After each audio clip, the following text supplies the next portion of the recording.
Hey, yo, it's me, Pops Van Marmalade, and you're watching the Comics-Related Madness Network. Huh?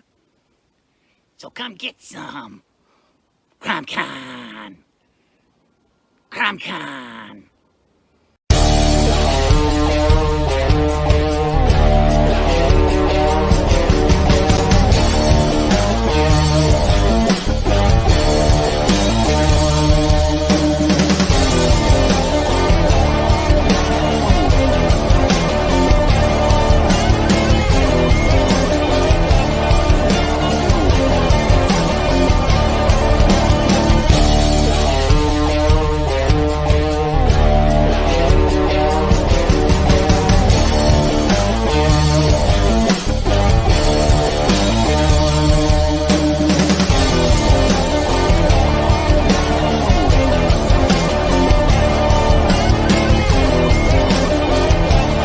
Madness Entertainment Group presents the Madness Comic Network with original programming and additional comic-related content. Hey, we want to shout out to our sponsors, Daytona Beach Comic Con. If you are a fan of comic books, if you're a fan of comic book conventions, and if you like meeting comic book creators and getting comics and comic-related stuff, then you need to make your plans to attend Daytona Beach Comic Con. This year's show is September 7th and 8th. Silverline will be there, so you should make your plans to be there too. We'll see you there. If you like comics and find yourself in the Orlando, Florida area, doesn't everyone come to Orlando at some point in time to see the House of Mouse? But when you're here, you need to make it a point to visit Coliseum of Comics, especially the one on East Colonial Drive. They carry Silverline comics, even a limited edition Coliseum of Comics version of our comics. So, when you go, be sure to ask for Silverline Comics and tell them we sent you. OCD stands for Orlando Collector Deviants. OCD, Steve and Trish, they're a family of geeks who promote geek things, particularly those around the Orlando, Florida area. They're big supporters of Silverline, and we think you should be supporters of theirs too. Go give them some love. If you are an independent comic book maker and you need to get your independent comics made, you need to look no further than Kablam Digital Printing. They print our books, and they do a bang-up job. They're not only trusted by Silverline, but many, many independent comic book makers. Head on over to Kablam.com and see for yourself just how easy it is to have your comic printed by them. And tell them Silverline sent you.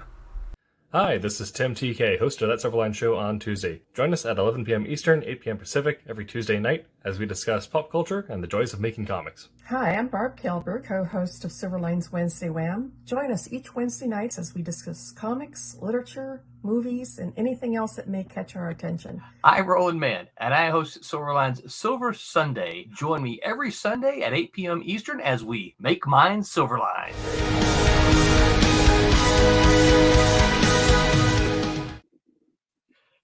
Hello, everyone. Hi. And welcome. We are having problems. Let me get Aaron on here. Hey, Aaron. Hello, can you hear me okay? Yes, we hear you just Great. fine. We are having problems connecting with Facebook. So I am going to share out our YouTube link real quick. And I'm not sure what the problem is. So you're going to have to give me just a second because I can't type and talk at the same time. Problems with StreamYard connecting. We haven't had this problem in some time. So join us on YouTube. The comics and the retailer. Okay, so posting that to Silverline Comics. I should probably post that to this link here. Try us here. Sorry about that. Good thing I shared the YouTube link then. Well, yes, it is a very good thing you shared the YouTube link. So I'm going to, if anyone is trying to find it on Facebook, I've gone to Facebook, and under that post where it says we're supposed to be live, I said, try us here and send them to YouTube. So if anybody comes looking for us on Facebook, they'll see that. and then hopefully see the YouTube link and come on over. We are also on Twitch if anybody is watching us there. So we usually have the 3 options, but I don't know why. It's I'm just getting an error message that we're having problems connecting to YouTube, and I don't know. I'm sorry, not YouTube, to Facebook, and I don't know what those issues are. But anyway, let us get started. So welcome everyone to Silver Sunday here on this May 8th on Mother's Day. Happy Mother's Day to all of the mothers out there.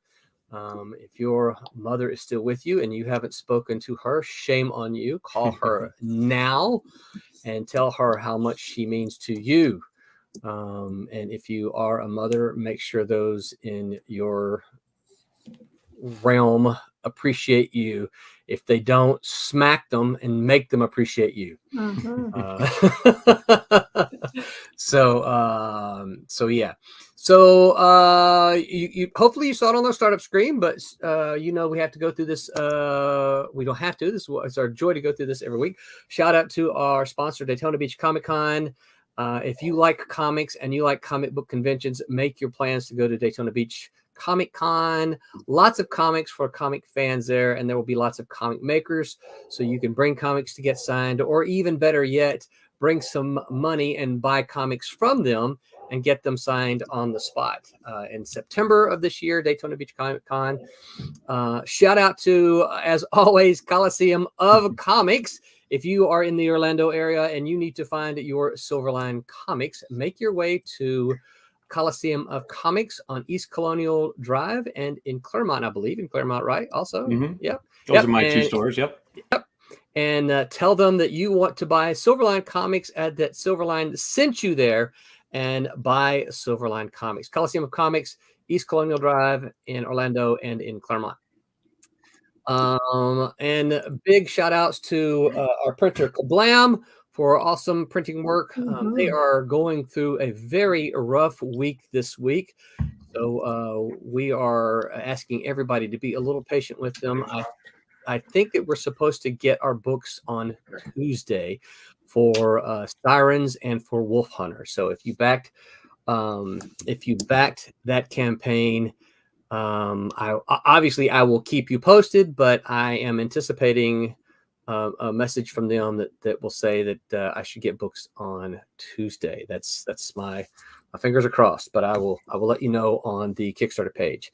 And lastly, shout out to OCD, Orlando Collector Deviants, fan family doing fan service in the Orlando and Florida area. So that was the update for the Sirens and Wolf Hunter. But as you guys know, or you should know, Roberta, I'm going to share this. If this is go ahead. StreamYard. Okay, take the art off. Yeah. So we currently have this Kickstarter going. Look at that. Yep. We have 53 backers at $24.60 with 14. That's two weeks left to go. So I know some of you are like, well, you haven't delivered on the last one yet. I fully get you. I understand. I know exactly what you mean. Hopefully you will recall that we are 16 for 16 of the previous ones. And the Sirens and the Wolf Hunter campaign, those books are not due until the end of May. So we still have buffer time, even though we do generally try to get those out before our next one starts. Didn't quite happen this time, so we're asking you to give us a little grace on that one. But still lots of original art left. I went and looked through some of the original art today. And if you're an original art fan, there is still some original art left. Lots of pages from... I don't know how many commissions are left. I think most of the commissions are gone. I can check on those, and I need to update this. To let you know what's gone. Several of the original pieces of art are gone, but there's a lot there. If you are an original art fan, this is a great way to get some original art from a comic that you are also going to own. So you will get that, and even there's even some original pages to Cray here, even though that was originally published in the 90s. So And then the entirety of the Obsoletes #1, Aaron Humphreys has made that available. All of the pencils are available to that one as well. So fantastic way to get original artwork. Lots of goodies. And of course, if you missed a Silverline issue, you can always pick it up here as well. So jump on over there. Let's see here. Jump on over there. Back it if you can. If you can't back it, we certainly understand, but share it around. So today we have a special guest with us, Mr. Aaron Holland. Hey, how's it going? We are doing well. And I'll put your art back up on just a second. Oh, whatever. well, I like we okay. wanted so people can see you, but for most of our stream, what we like to do is have artwork. We like to watch Roberta color, and then whoever else might be here do their artwork while we talk. But folks, we want folks to see your face so they know you're a real person. Aaron is the owner of Coliseum of Comics in Orlando and on East Colonial Street and in Claremont. Yep. And so the first thing we'll do, Aaron, I know I kind of set you up a little bit. I said we want to talk to you about independent comics and the retailer, because you guys, as a retailer, you have a lot of hard decisions to make. You just are you exhausted from yesterday, I'm going to assume? A little bit. I'm just exhausted from the last 2 years, pretty much. Okay. But no, yesterday was a really good day for us. Good. Well, it's one of my Coliseum of Comics is usually my home on Free Comic Book Day, but we had a graduation yesterday that we attended, and I'm pretty sure she won't be listening to this stream, so I can say I would rather have been at Free Comic Book Day. But she's a sweetheart, so we were happy to be there and support her in her graduation. Congrats. She graduated from Stetson, so Oh wow. so Great. Well, congratulations. so she's my son's girlfriend, so she's done a great job, so we were proud to be there. But anyway, so one of the first things, obviously, and I saw a little bit of this going around it, people talk about Free Comic Book Day, and they get excited because Free Comic Book Day. So I think a lot of people don't realize that, okay, yeah, it's Free Comic Book Day, but you as the retailer, they weren't free to you. No. You They're deeply discounted. There's a two-part kind of disconnect with some people. Like anyone who's been to Free Comic Book Day before knows what it's all about. You come in, the publishers have made, special edition copies of either something that exists or more commonly something new that's leading into like an event or some other new story, new character, new series launching, things like that. Some people who are not familiar with it think, I can come in and I get free comic books like off the stands. And, every couple of years there's someone who like all of a sudden they come up to the counter with a big stack of books from the regular wall. And it's like, that's not how this works. I'm very sorry. And they're so confused.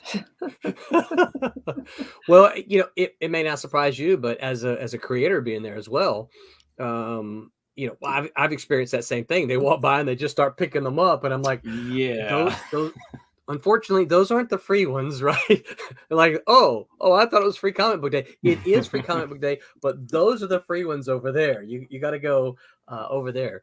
Yeah, fortunately, most publishers now, it's on average it's probably 30 cents a copy, but still, when you're talking about we bring in 5,000 to 6,000 books per store.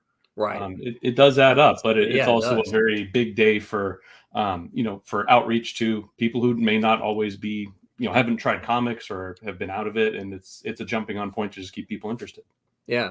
Now I've seen the occasional retailer say that, Free Comic Book Day ends up being, even though they give away a lot of free comics, it ends up being the best day of their year. Is that the case for you? Very much so. It's always in our top three between like this and Black Friday, and I'd say probably the Wednesday before Christmas is always one of the biggest days of the year with new comics and last minute shopping, and the Wednesday before Christmas. Now, I never would have guessed that to be the case. Yeah, a lot of subscribers come in, want to clean out their box, make sure they're caught up before they go away for holidays, or Yeah, because it's like one of the last big weeks. Usually the publishers tend to, like, the week between Christmas and New Year's is pretty light. So there can be a little bit of front loading and a couple extra books coming out that last week. So, people looking for last minute gifts for whoever, or, their loved ones or themselves, or anything like that. So always ends up being an oddly large sales day. Wow. Yeah. Interesting. That kind of surprises me. I would not have guessed that to be the case. Now, Black Friday doesn't surprise me, but the Wednesday before Christmas is a bit of a surprise. So Aaron, how long have you been doing this? Actually, before we get there, let me back up just a little bit. What got you into comics? So I didn't really read a lot of comics as a kid. Like, I had a couple growing up. I remember having the G.I. Joe Treasury edition, like the oversized Big one, yeah. I remember, like, it was in such beat up condition by the time I was old enough to realize, like, because I took silly putty and I made, like, pushed it on there, Right, and, like, stretched the faces and all that kind of stuff. And I remember having some kind of, like, Legion of Superheroes special or something like that, but never a lot until I got in my 20s. One of the guys I worked with at Universal was like, "Oh, you got to read this." We were just talking, whatever. You got to read the story, Infinity Gauntlet, and that and Kingdom Come are what got me into comics, because you kind of recommended those. Yeah. Like, to this day, Galactus, Silver Surfer, and Thanos are three of my favorite characters of all time. So when, like, Thanos shows up in the end credits of the first Avengers movie, I'm like, even my wife realized, like, something is happening here. Like, oh my gosh, what's going on? So that was, for me, that was pretty exciting. Obviously, they changed him for the movies, but, like, I think what grabbed me and fascinated me at the time was just how he wasn't just a villain out to rob and murder. Like, he had, he had a goal he was trying to achieve, and the fact that he kind of basically lets himself get defeated and then just goes off and farms for a while, like, I'm going to figure life out now, like, was very compelling and interesting to me. Yeah. And then, like, the Alex Ross art in Kingdom Come, and the fact the Elseworlds kind of stuff, like, it wasn't what I expected out of a superhero story, especially, like, with the Batman, Superman stuff and all that. And so it was just like, wow. So I had a really positive introduction to comic books, and kind of just been around them ever since. You kind of had an awakening, right? Exactly. Yeah. You get that right book for the right person, and all of a sudden it's like, the whole world opens up. Yeah. So of course, that I teach it, and so many of them, they expect it to all be like, Adam West Batman, and you're like, well, there's that, but I mean, and I don't have a problem with that, but it's so much more, Oh yeah, the last like 10 years, especially, like, name a genre, name a style of art, style of writing. Like, it's insane how many options are out there. There's something out there for everyone. And it will, like, branch you off into, like, either following an artist or a writer, or, like, I like that kind of story or whatever. And you just, like, once you're in it, you kind of bounce around, and you'll find other stuff that you enjoy. Yeah. We'll get to options in the retailer here in just a minute. So how did you go from there to being a retailer? How did you make the jump from being a comic book reader to saying, hey, I got some stores I'm going to own? That was not planned, actually. So I had worked at Universal for a long time, and I had kind of languished there, and I was looking for a career to follow. And like, I just was like, I need to get out of here. And eventually I saw that Coliseum was advertising for a games manager at the Fashion Square Mall location. Interviewed and got that. The manager who was there at the time ended up leaving in October to move out of town, and so I ended up getting the promotion to store manager. Wow. And over the next couple of years, I learned a ton about, I got a business degree from UCF, and I wasn't really doing anything with it. But running the store, having that, on the ground, just, managerial experience of it, because the owner at the time, previous to me for this store, he was also an affiliate of Coliseum, but lawyer by day, geek by night. And so it was like, the manager is just handled pretty much everything except anything to do with, governmental and whatever else, sales tax, filings, things like that. So I was kind of, doing it all, and I had to figure out a lot, put procedures in place, because it was a little loose at the time. But had a good crew and we evolved, and then we moved to where the arcade had been. And then about a year later, the owner at the time was like, I'm busy with my family, busy with my job. I just don't have time anymore. Do you want to buy it? Like, oh, okay. I didn't even really thought of that as an option. Like what? So got some money together, took out some loans and, bought the store. And then 3 days later was the big market crash of '08 that led into the Great Recession. Oh, bad timing. Yeah. So like at first it was like, well, what's going to happen? We're okay for now. And the year started okay the next year. And then it was just, what's going on? Where are the people? And so, the next few years were pretty rough, but we were able to keep things going. And, we've always had our ups and downs, but, things are going well right now. So I can't complain. Yeah. Well, if you're like me, if you complain, no one's still going to listen to you anyway. Well, yeah. So you're talking 2008. So you're talking what, 5, 10? So as an owner, I'm coming up on 14 years in September. Wow. And January of 2005 is when I joined the company. Okay. So almost 20 years. Getting closer. Yeah. Yeah. This is 22, right? Yes. Yeah. So I've lost track too. I have to think about it. Yeah. So now, do you do the orders for your stores? Not anymore. Like I have a hand in it. So I've got a manager at each store, and they have a lot of leeway to like, here's how I want the store run. And there's a little bit of hand holding, but like for example, we have a new manager as of October at the Claremont store. Bit by bit, like, because the ordering is, gosh, I don't even know if you look at I assume you look at the previous catalog every month. Yes. Yeah. Usually, so our order, and this is just for Diamond, our order, I mean, there's 2,000 to 3,000 line items to go through every month. Right. Plus now we've got Penguin Random House that we deal with in Lunar. Those aren't as intense because it's more just Marvel and DC on those other ones. But through Diamond, you've got all the, everything from like, T-shirts and statues and pop figures and all the merch and things that you have to consider and like, what do we want to bring in? I do have a hand in that. And then there's a weekly, a lot of people don't, a little inside baseball you probably know about, but the final order cutoff that DC does, where you can, and all the companies where you can tweak your orders about 3 or 4 weeks away from release a little bit on a lot of most companies' books nowadays, which is a lot better than it used to be. So they pull all the numbers, they check their data, they put in all the stuff, and they send it to me.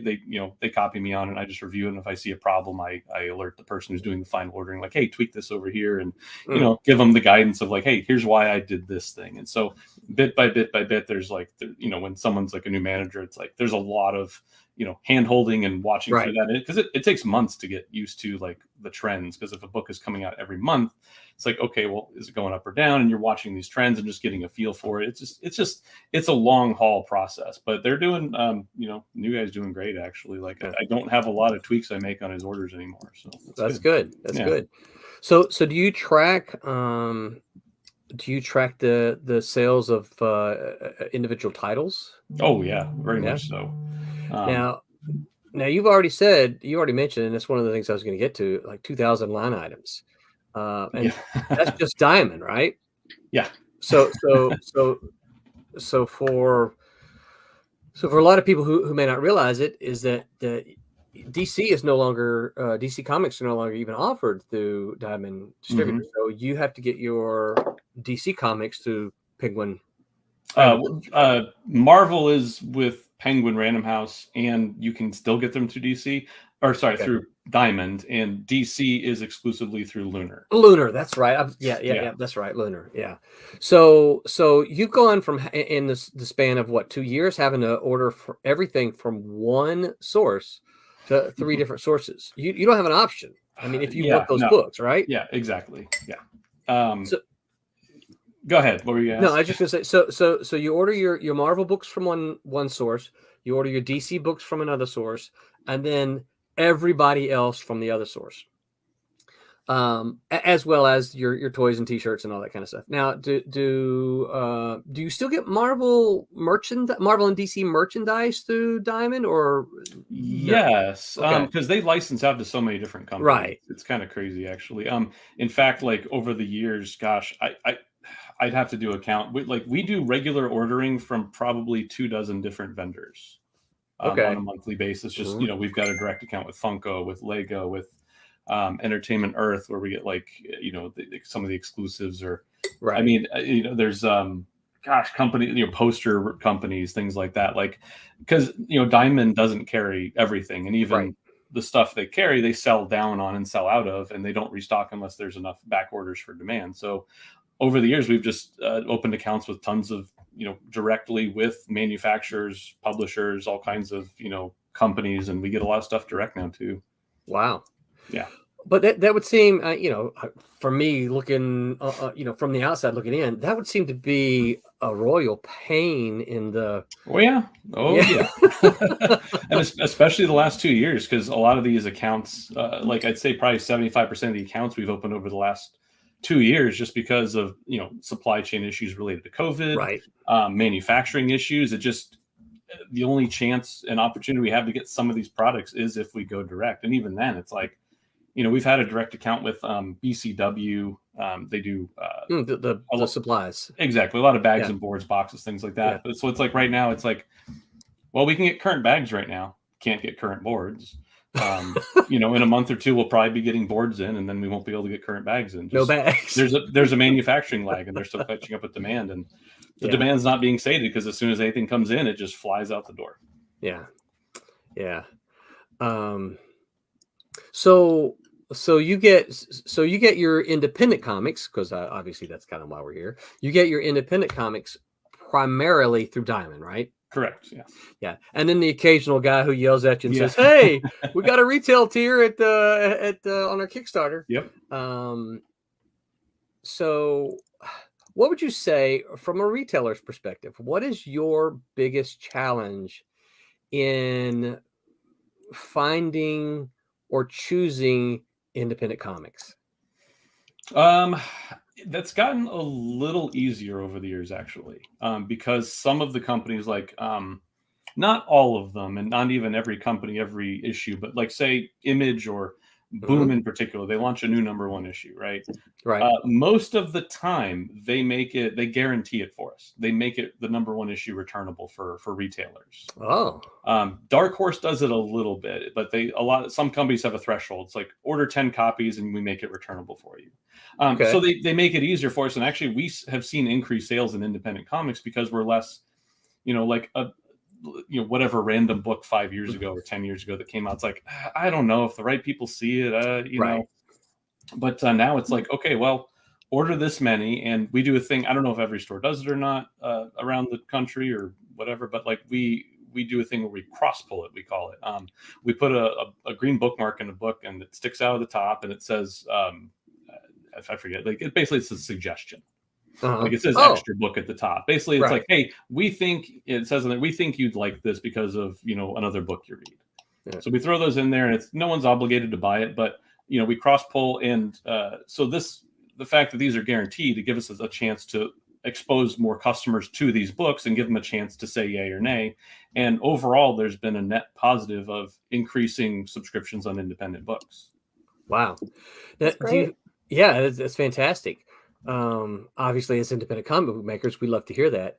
Do you find that did the whole distribution how can I say this, kerfluffle, did that help you? Did that push you to independent comics in any kind of way, or did it help you kind of see more of them, or did it any other than messing up the way you make your orders? Not necessarily. No, I mean, it's always like, because I know I see it in some of the retailer forums where they talk about like, oh, this company is doing XYZ, I don't want to support them. It's like, well, as a business owner, it does come down to what's going to sell and what your customers want.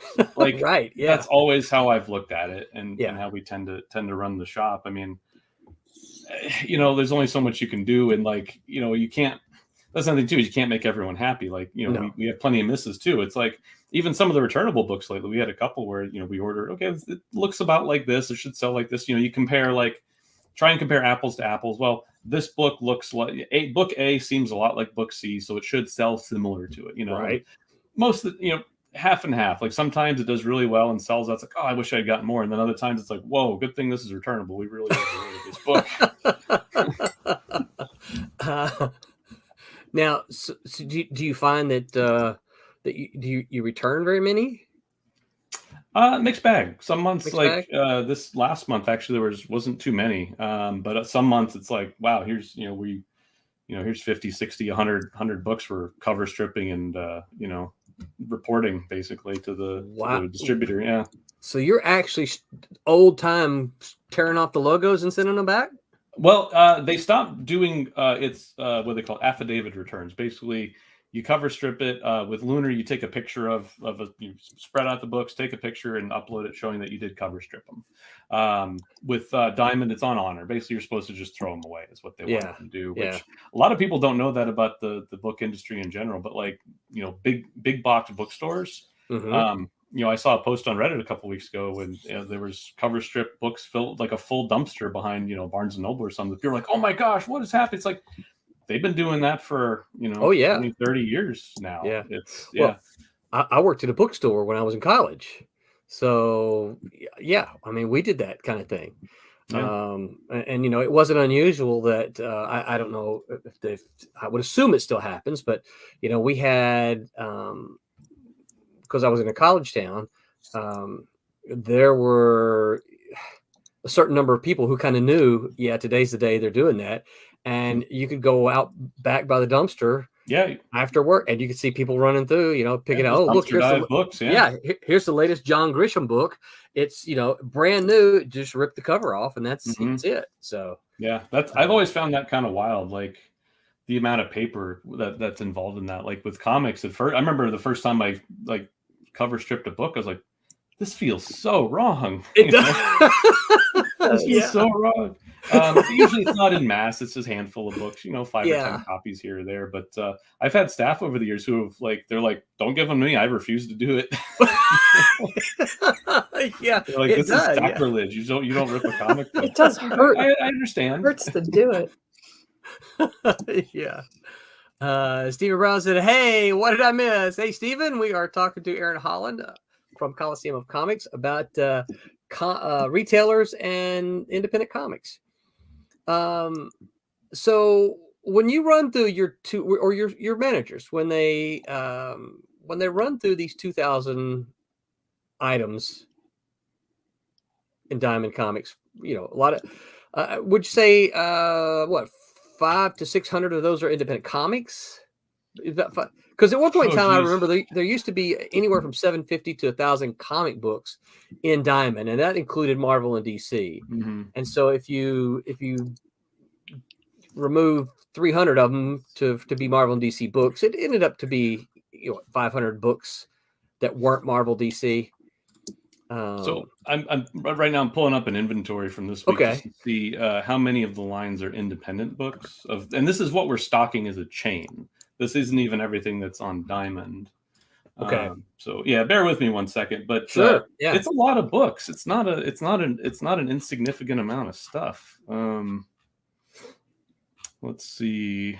The indies start at line 237 and go through line 436. So about 200 independent titles, or some of these are multiple covers, but kind of just to give you an idea of what we're doing. But there's a lot of stuff 200 books stock. There's just it doesn't make sense sometimes to carry some of them, and it's a lot of it's based on if it launches well as a number one. There's usually number ones always tend to do the best, and then there's a bleed off, and then but there's a leveling at some point. And here's how many copies we know on a weekly basis, and we do a weekly hand count inventory just to confirm what's there and what our system says, and base our ordering on a combination of that against sales and where's the trend going. Has it stabilized? Is it a hot story arc and sales are up? So there's a little bit of a science to it, but there's a lot of gut to it also as far as like ordering independent comics. Well, so what do you look for when you got all of these independent comics? What are you looking for? What are some things that if you see, you're like, I got to have that, or and the opposite of that is, what are some things that you see and you go, there's no way I'm going to order that one? Mm. Um, I'm not trying to be title oh specific. yeah. No. Yeah. We don't So want to call obviously, anybody out. flipping through the catalog. Yeah, I'm going to use a Right. couple specific examples just off the top of my head, but like the Okay. first one's kind of a generalization. It's, I'm flipping through the catalog. Does that cover grab me? What's Right. the title? What is it? Just what's it sound like? What's it look like? Who's writing it? Who's the artist? What company is it coming from? Because some companies are just they make slightly better choices than others. Right. Then it's like, okay, well, let's look at, okay, what's the description now? Like, what does it say? Does that sound interesting? Does that sound derivative of something else? Is it, XYZ? Like, it is, sometimes it's a feel, sometimes it's like, you see, gosh, I'm not going to point anyone out on this. I don't want to call it any companies, but like, we try not you to. see, like, oh, we're doing a sequel to this series that was kind of a mediocre seller. Oh, now we're doing a third thing for it. Oh, now we're doing a fourth series for it. Now we're doing a fifth series. And like every time for those kind of books, it's like the sales just keep doing this and this and this. And it's like, why are we ordering this? At a certain point. One of the things that's always tough to order too, or we sometimes will avoid them. Like Image Comics will do a lot of, not a lot, but every once in a while you see like this oddball one shot. It's like, it's not tied to anything. It's just its own thing. It's like, it's a one shot or a 2 issues. That 2 issue series are the worst. Yeah. Absolute worst. Because every now and then, like number 1 still isn't out and we've had to order, our numbers for number 2. It's like, we have no idea how this is going to sell. Yeah. One shots are a little tough. And the very small mini series are a little tough too, depending on where they're coming from. So when you say very small, you mean like 2 issues? Yeah. Like a 2 or 3 issue mini series is tough. It's a lot. You look at and again, I'll point at Image. Like they've got kind of it down to a science where it's like, we're doing this. Everything's like pretty much either a 5-issue miniseries or it's an ongoing that's broken into 5-issue story arc chunks. Yeah. And that's how they subdivide their trade paperbacks, right? And most of their trade paperback volumes are $10 for the first volume, and then they go to normal pricing for the others. So, and they're doing, the issue 1 reprints in the Image first, and they're all $1. And they do a good job of keeping people flowing to their books and giving them reasons to either stick around or give it a try. Just as an example of one company, you know what I mean? Yeah. Yeah. Well, that's kind of what we mostly try to do with Silverline is we try to say, all right, look, let's do 4 issues at 22 pages. That gives us, 88 pages, which makes not a thick trade, but it makes a nice little trade that we can then package and offer as a trade. 4 issues gives for us, 4 issues gives us the idea that, okay, if it's not doing real well, then we have less obligation to try to, because we don't want to be those that, we did 2 issues and it just sucks, and so now we're not going to finish it. We want to be able to still finish them. I was saying that's something that's really common for like very small indie publishers. It's like, well, we put up 2 and people didn't pick it up, so we're done. Whatever. It's like, well. Right. Yeah. And how do you explain that to your customers that come in and get it? Yeah, I mean that's happened for a few books here and there. It's not too common, fortunately, but when it does, it's like it's funny. For months, people will be asked. They'll come in every couple times they come in. Oh, any word on this book yet? No, sorry. It's I don't know what to tell you.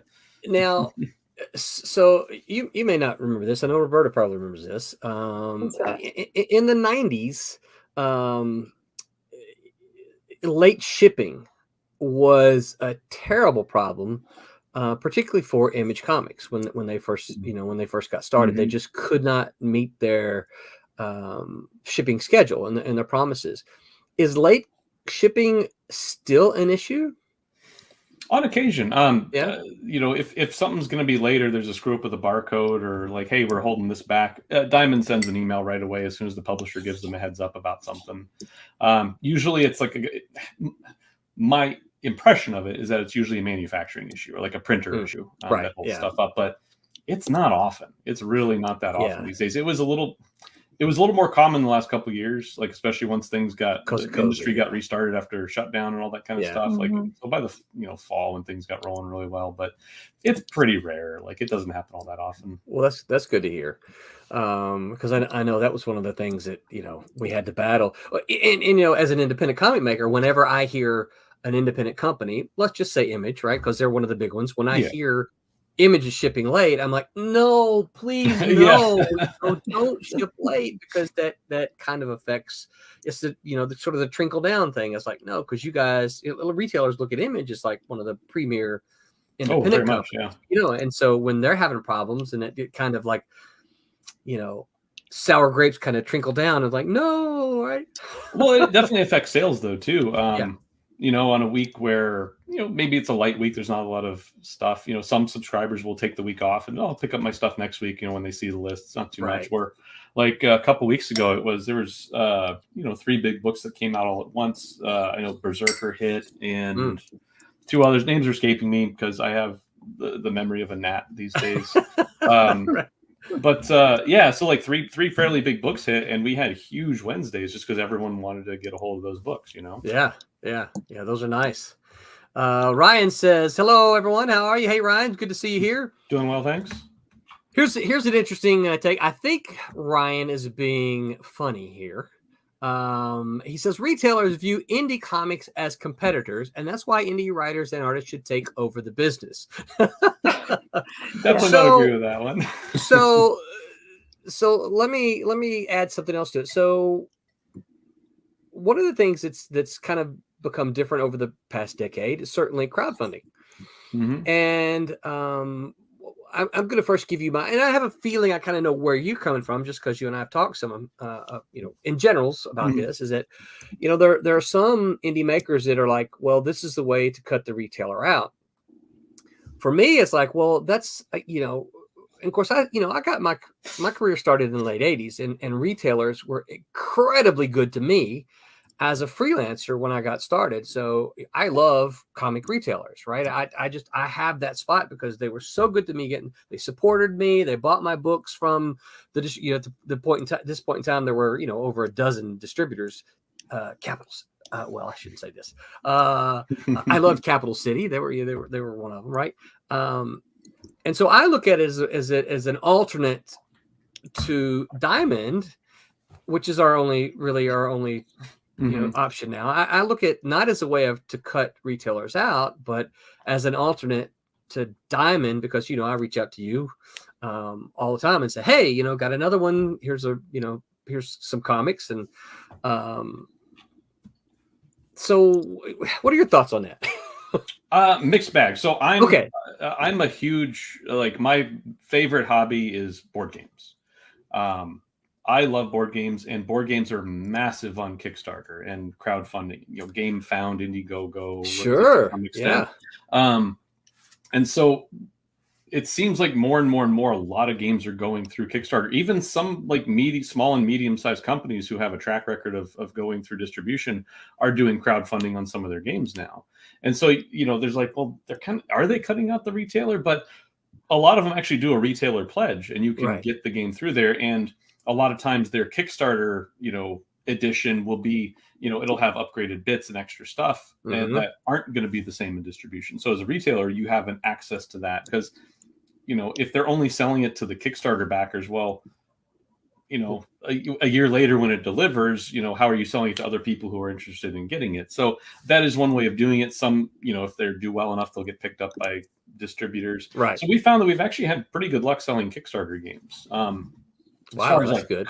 As far as comics and independents go, it's a very mixed bag.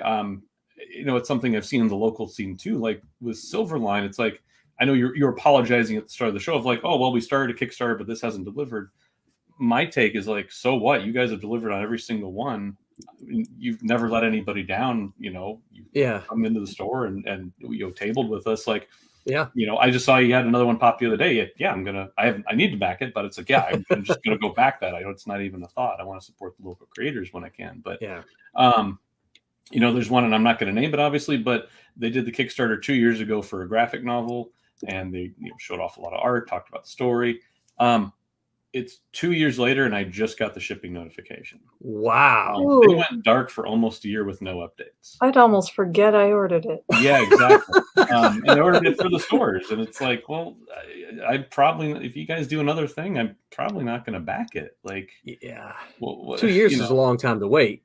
Yeah, and so things like even like Diamond is looking for consistency. Can you get Right. your books out consistently? And that is the number one biggest problem I see from some other local creators and Right. Right. independents throughout the world is like, can you get it? It's like, okay, here's issue 1, and then okay, a year and a half later, here's issue 2. It's like, Yeah. well, as far as a retailer goes, yeah, okay, but like for the customers, like they were asking every month for 6 to 9 Yeah. months before they gave up, and they're going to see it and go like, well, when am I going to get the next one after this one? And they're not going to care.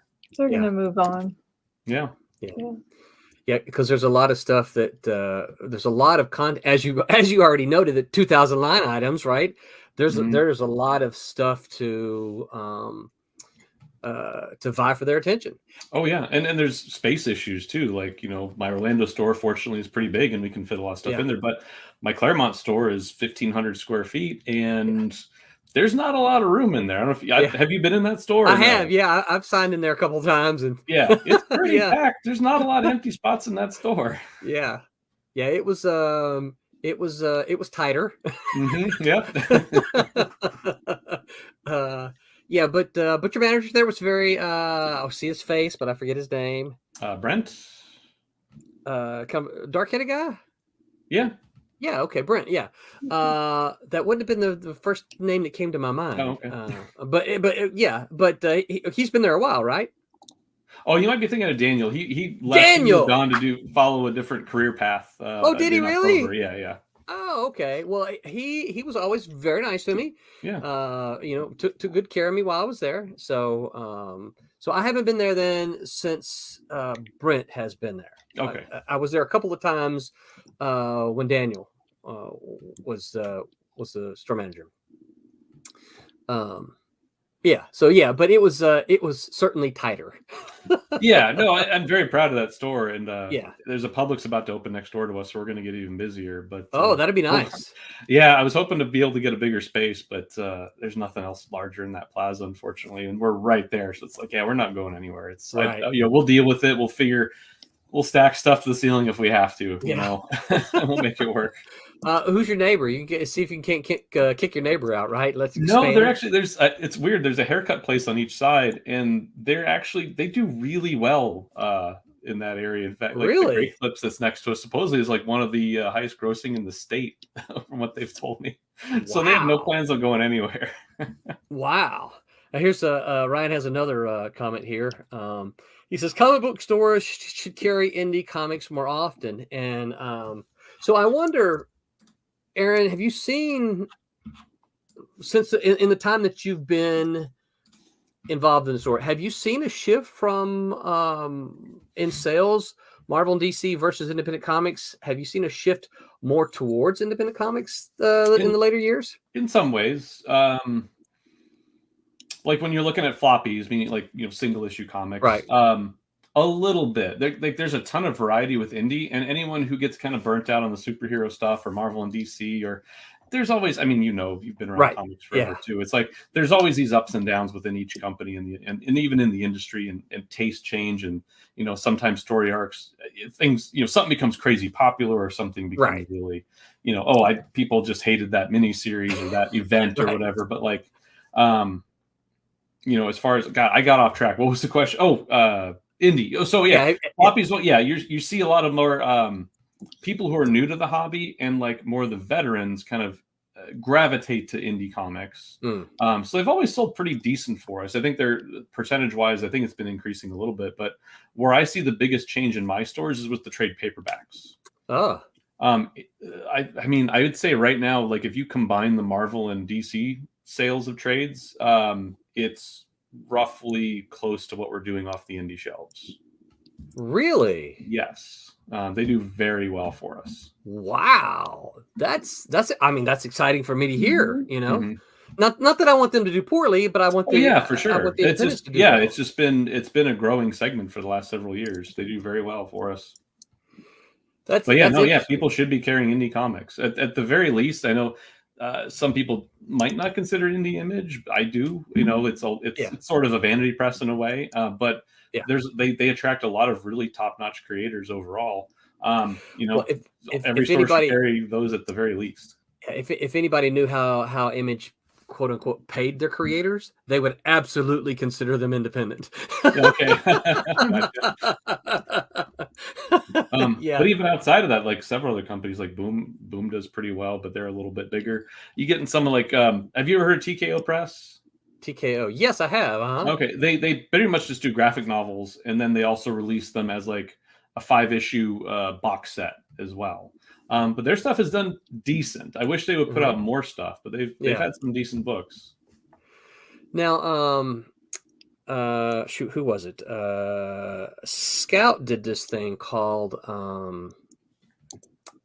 something like a binge, where they released the entire miniseries all at once. Now, the question in my mind was, well, why didn't you just release it as a trade instead of all the issues? Have you seen anything kind of like that? And do you think fans are more interested in independence as a trade rather than in the floppies? Because they can get anything? I don't know. Every collector is a little different, like even my collecting, like I have, probably a dozen short boxes of comics, and then you can see it over my shoulder there. Three, you can't see all of them, but there's two, large and one skinny bookshelf, and that's mostly trades and hardcovers and things like that. I collect different things different ways. It just kind of depends how I started collecting it too, to some degree, or if I, like Invincible is my favorite series of all time, so I also collected the hardcovers of those, because there's some nice in the back. There's like convention sketches and scripts and things like that. There's a lot of bonus material. But as far as like other indie stuff, I've seen some companies where it's like they put out a #1 issue, and then it goes straight to trade paperback. It's like, well, that's two different customers. So one of them's not completing it, and you might not have had the right, or your numbers maybe weren't as good in the single issue, but some of them have been planned that way. I just saw one the other day. I was doing reviewing an order, and I was looking at, #1, let's see. #1, and then straight to the trade paperback. That'll be coming out in a couple weeks later or something. It's like, why? Like, I don't understand that. Yeah, no, you're right. It's two different kind of customers who want the trades, and then you can see the boxes behind me, right? Mm-hmm. Oh yeah. Most of these, I will confess, most of these are old. But they're two different, because my bookshelves are in my living room. So I mean, just like digital is a different kind of customer too. We found there was kind of a digital panic when that came on the scene, and you put a little bit of a dent in it, but if you look at the numbers year over year, it's pretty much, it got to a certain, I forget what the percentage is, but of the industry, but it got to that percentage is pretty much floated within 1 or 2 of that every year. Like, it's a different customer, It is. Well, I had a good friend who was in a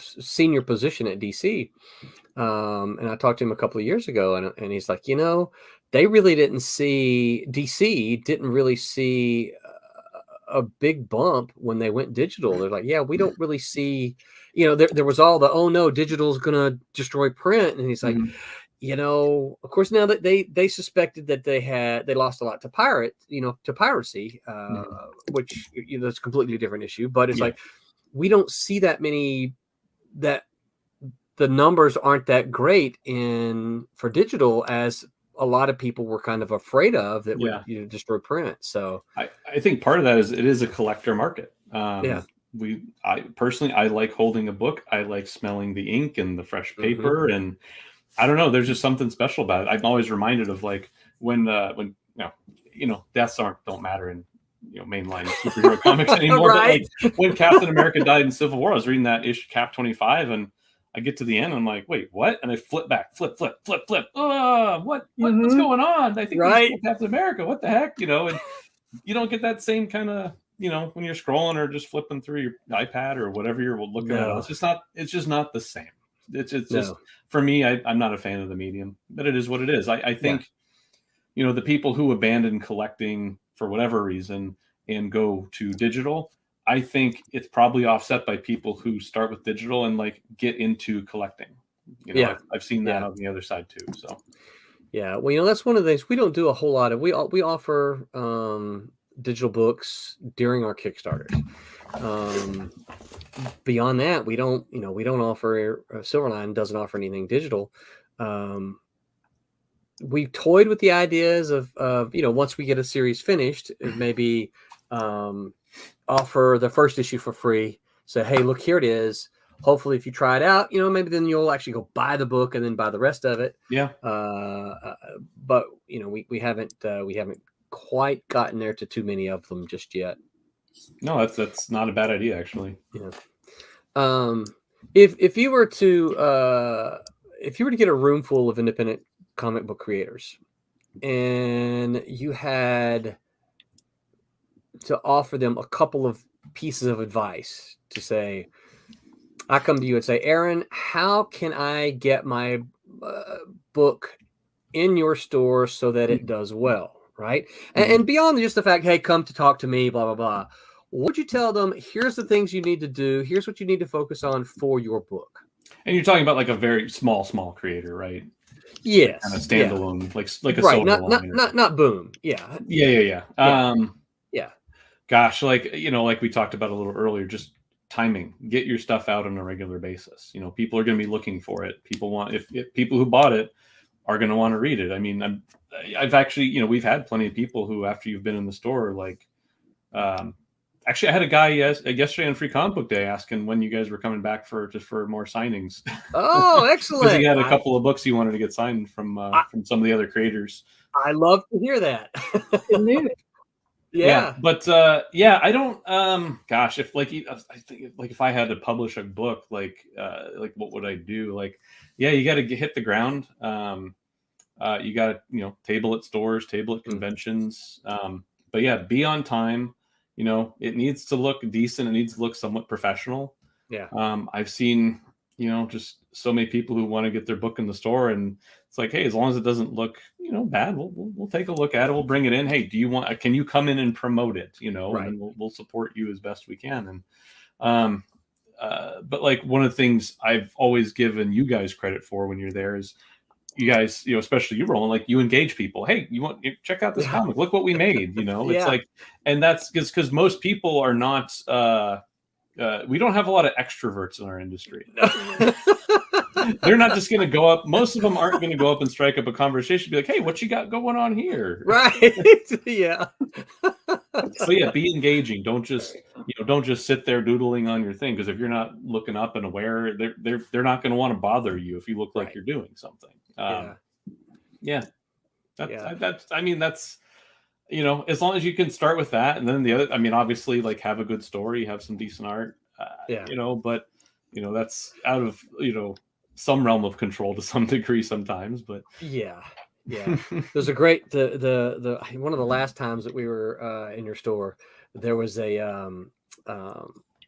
father and a son who came in, and I stopped them, and the son kind of flipping through the books, and the father's slightly behind him, just kind of watching everything go on. And we were talking to him a little bit, and it said something. I said, "So do you like comics?" And he goes, "No."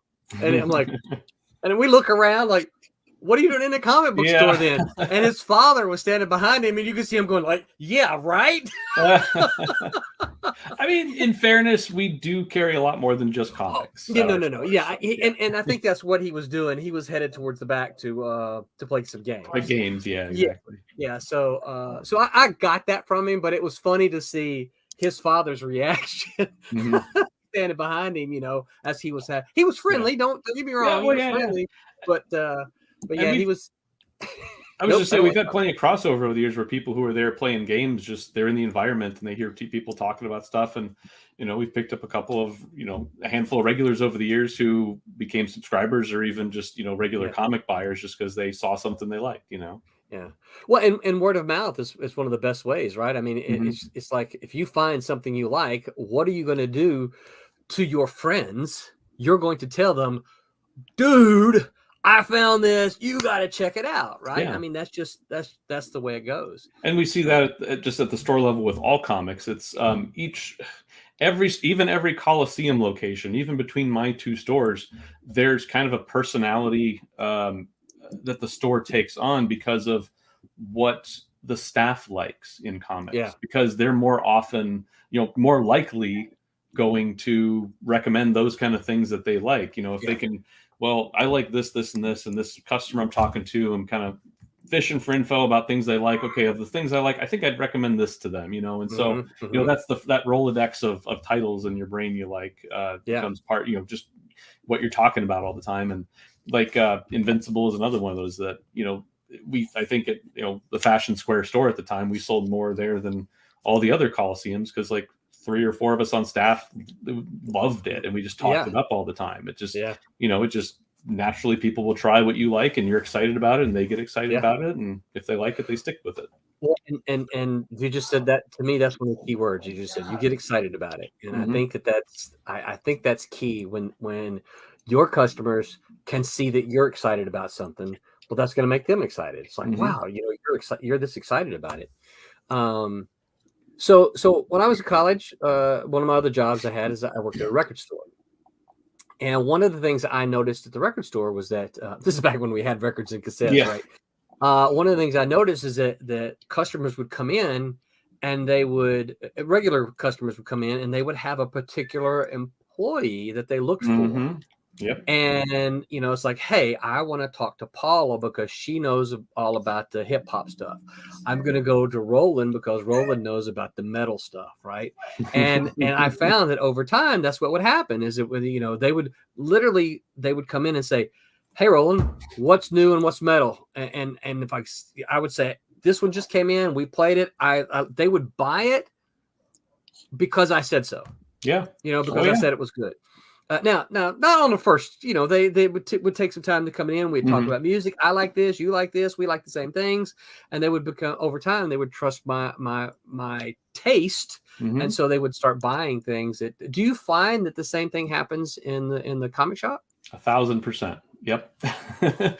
Everyone's got like their favorite person, because it's like, and I always tell the staff, like, because I know some places, and not comic stores necessarily, but some other businesses or whatever, like a electronic store or whatever, it's salespeople trying to sell you the thing and get their commission, whatever, right? They're there, it's a job. Here, a lot of us do it because we love it. The industry is not rich. We don't make we're not sailing around in yachts or anything. So it's like, Roberta says, I feel that. Yeah, like your recommendation and your word are part of the trust that the customer puts in you and your store. So I always tell my staff, be honest. If someone's asking you, hey, what do you think of this? If you don't like it, you don't have to trash it, but you know what? It wasn't for me. I didn't like it because of X, Y, Z, whatever. Right. But the more successful recommendations you give somebody, they just gravitate to you, and you become their go-to person, Yeah. And that's nice when that happens. As a customer, that's nice to have, because you're like, I'm going to go to this person because I can trust them, and they're going to recommend something good to me. Fruit Bat says, extroverts, so true. Then he said a little bit. He said, did Aaron mention what makes Silverline different, stand out from other comic companies, or what he feels makes Silverline distinct? Was that already discussed? Fruit Bat's coming in a little bit late, but glad you joined us, Fruit Bat. He talked a little bit already about delivery. Yeah. Like the tabling you do, and being, you guys have been proven trustworthy. Like, like, even though you haven't delivered on the last Kickstarter, you started a new one. That doesn't mean, we know they're on the way. They're coming. Yeah. I'd say also, like, the fact that you guys are doing kind of, if you look at the independent shelf, there's actually there's not a lot of superhero books out there. So you guys almost have kind of a niche in that where there's not a lot of other, like, I don't want to say off-brand superheroes, but I don't care if you call us an off-brand superhero. That's fine. Original superheroes. Yeah. Well, it's kind of funny that you say that, but one of the guys, and I won't call him by name, but or maybe I could.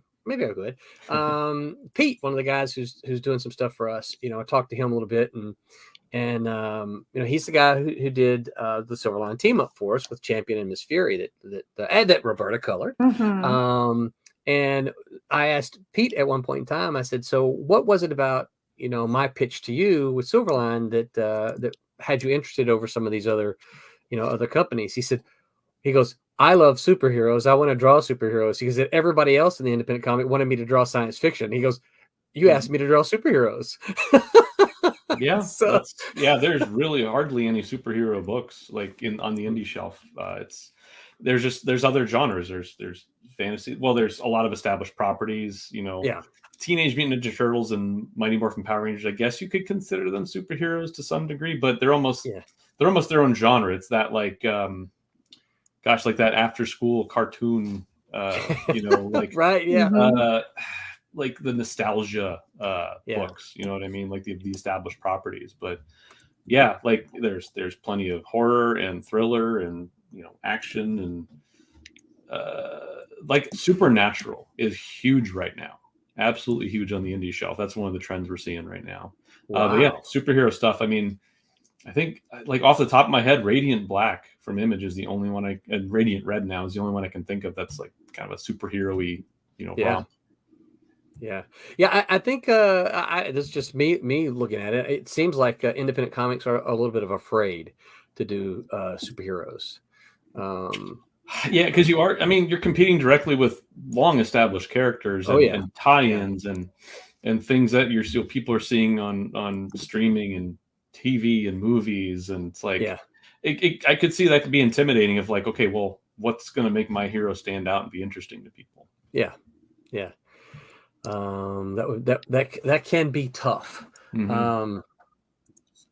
So one of the questions I asked you was about what would you tell independent comic makers to focus on? Is there anything that you see, and again, not calling anybody out? Is there anything that you see that you would tell them, don't do this? And now you touched on a little bit of that. It's like be on time, so it's like don't be late. Mm-hmm.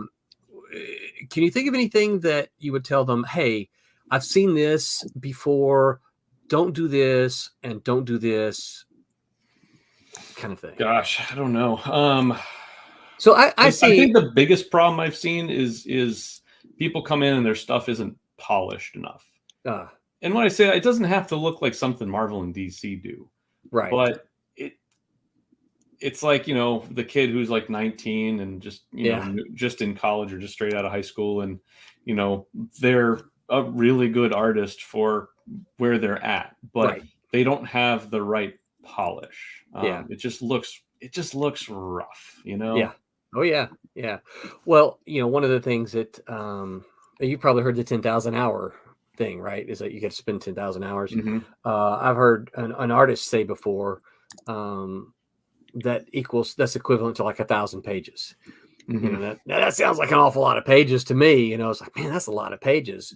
But regardless of whether that's the number or not, the idea is still there. It's like, look, if you're an artist just now picking up the pencil, your first pages, your first comics are probably not going to be Marvel worthy, right? You gotta put in that time. You gotta put in those 10,000 hours, right? Yeah. And however many pages that equals up to be, you've got to put in some time to get there. Yeah, there's so many artists you can point at and look at their early stuff and go, I don't know. Or even like someone who's like his early stuff, like Jim Lee. His early stuff was decent. It was solid. Exciting. It worked. It had a very 90s vibe, right? But now you look at his stuff now, it's like, whoa! It's he's one of the best artists of our generation. Yeah, absolutely. Opinion question for you. Okay. Words on covers or not? Ooh, what's that? Word bubbles? Well, yeah, like dialogue balloons. If you've got characters on the covers, do you put dialogue balloons or maybe a blurb on there? I've never been a big fan of dialogue balloons on covers. It's definitely, if it fits the book. If the book leans campy, like a Deadpool or She-Hulk kind of character where there's a lot of inside baseball and voices and heads kind of stuff, that fits. I don't know, not a huge fan. Like obviously the title, like I'm not opposed to, like I've always liked it when it's like especially like a mini series where it says 1 of 4 or Right, 6 or yeah. whatever. Like that's the kind of stuff I don't mind, as long as it's not egregious. Like it's whatever. Do I enjoy the book? Yes or no? That's what matters the most. Yeah. One of our conversations here has been about covers and how we don't see text on covers anymore. No, it is And pretty rare. it's very rare. Yeah, I mean, I'm not going to say it doesn't happen, but it's very rare. And now I'm not looking for camp, right? Mhm. Because that's as you mentioned, Deadpool, and that's a completely different level. Oh yeah. But to me, there are sometimes you look at a cover and it's like, okay, that's a nice image. But if there was a balloon coming from the character that said, this thing, this, that, you're like, oh, that's what that's about. Fruit Bat says, context. It depends on context. Yeah. Yeah. And I think that's so do you think it dialogue on or I won't say dialogue because it could be blurbs hurts or helps sales? Oh geez, I mean, you don't Do see it. you think it I don't know affects sales? I don't know if there's a metric that I could like pin on that.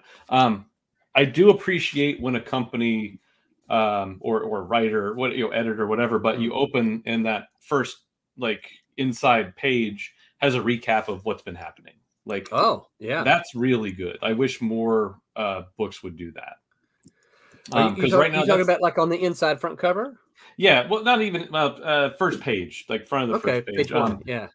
Marvel's pretty big on that, especially in their Star Wars books. There's like a crawl at the beginning of every book on the first page, kind of explaining where you're at or whatever. But like, one of the biggest problems for a random person coming in to comics for the first time, or someone who's getting back into it, is like, well, where do I start? That is the biggest question. It's like, well, is there any number ones I could recommend based on what their interests seem to be?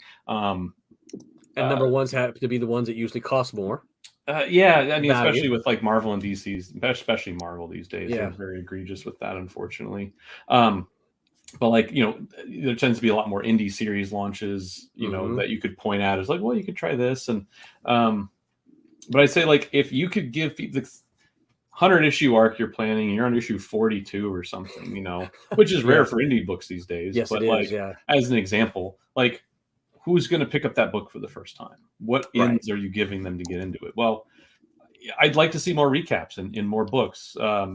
If it's going to be more than like a mini series, I think you need a recap. That's a great paragraph at the beginning of every issue. Yeah. See, and this is a great suggestion for you indie comic makers. If you're out there and you're planning on making, because I often hear that, I've got this 30 issue series planned, and I'm like, okay. So that's a great bit of advice. Mm-hmm. Very cool. I have kept you to your hour here. You're going to keep going. We can keep going a little bit. Okay, we're having a good time. Great.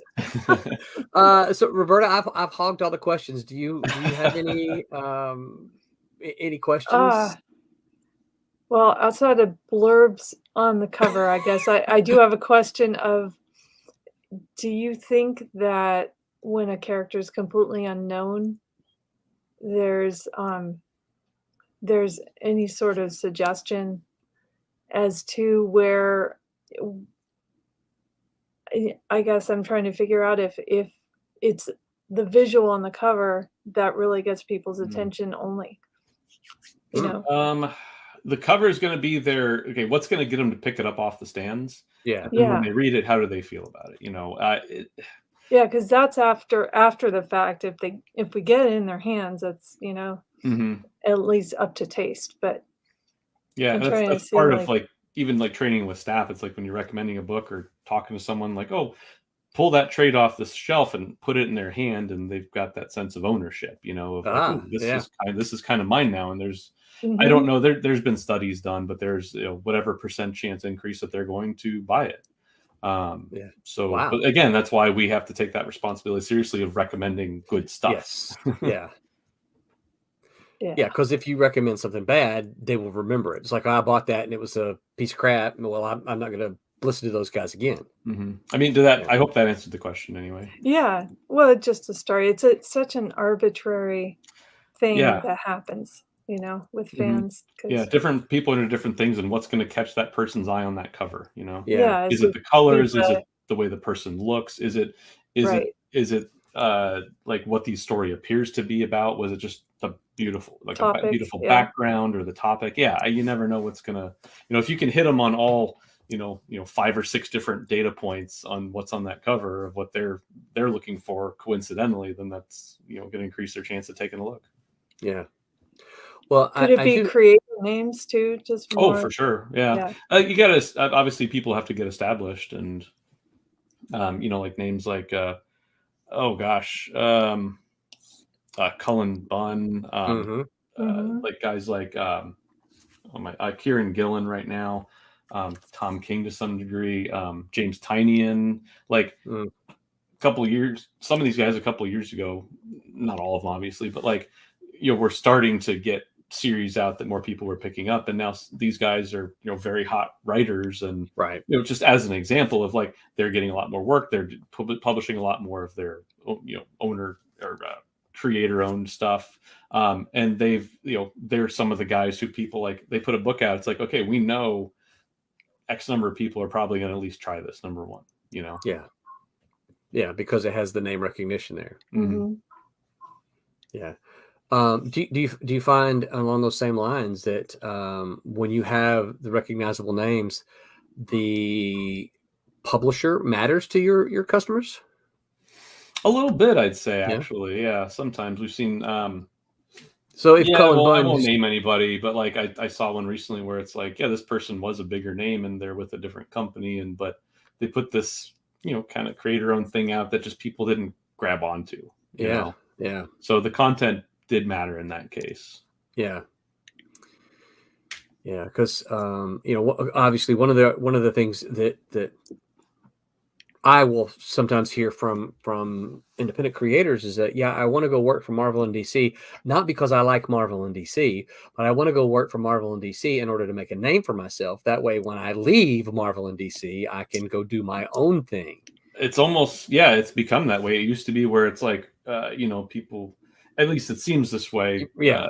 throughout the 90s and early 2000s, like, just get your work into anything you can, publish with whatever indie person, and then, get recognized or get a portfolio together, and then go talk to DC and Marvel at the conventions and get on their list of people to talk to. And, there was almost like a farm system this way. Now I feel it's gone the opposite way. It's like, Yeah. Marvel and DC get these people and they become, popular or successful to whatever degree, and they've got their own ideas too. They're creative. They're very creative people, and they've got their stuff that they want to do that they can't do with Marvel and DC. Right. So it's kind of become this reverse farm system where they go back into the indie publishing and put their own stuff out, and are very successul with it for the most part, it seems. Yeah, yeah, and I kind of feel that way as well. I feel that there's a little bit of that's the reason we see a little bit, and I don't want to get too deep there, but I think that's the reason we see a little bit of change in the kind of what we're seeing from Marvel and DC, because I think some of the creators get there and they're like, well, I've created this thing, but I don't want to give it to Marvel and DC, because if I create it with, if I'm writing Spider-Man and I create this thing in Spider-Man, then they own it, and I want to go do it in my own book, Yeah, that's definitely become an issue. I've read plenty of articles now over the years and heard stuff from people where it's like, they came up with this side character for Spider-Man or Batman or whoever, who's of some villain or whatever, some new kind of character. And, a couple years later, that character blows up, gets a miniseries or whatever, that person doesn't necessarily get a cut of that. And that has become, a point of contention in the industry. I don't know what the contracts are these days and that kind of stuff, but yeah, I mean, even some of the old school guys, like, that's why like things like the Hero Initiative came to be. It's because like a lot of these guys didn't get, or are creators. I say guys, I apologize. Guys is a general term in my world. Like, the people who are creative, it just means people. In my it just means opinion. people. I think people guys. always get you guys. How you guys? Yeah. But people who, the creators, like you hear plenty of heartbreak stories about someone who got ill or fell on hard times, and they got paid like whatever page rate, and that was it. There was no any kind of security net or anything there for the industry as a whole. Yeah. Yeah, and that's that's unfortunately that's for the work for hire stuff. That's still the case. They should have perpetual royalties, so that anytime that work is reprinted, they get money. Mhm. But Mhm. that doesn't give them any kind of ownership. It's just of Yeah. that work. So I know that when we were at Marvel in the 90s, Marvel didn't have it, but I think they've since instigated. I think, don't hold me to this, but DC had like called a participation contract, in which if you created a character, you got participation royalties. So if let's just say Marv Wolfman for Teen Titans, right? The characters that Marv and George created for Teen Titans, when they went on to the cartoons and the movies and the toys, they got a piece of that. It wasn't a large piece, but it was a participation for them because they had created it. So that was a really good thing. And this is something that Malibu, when Roberta and I were at Malibu, this is something that Malibu worked hard to duplicate. So one of the things that Malibu had was the participation agreements for our creators.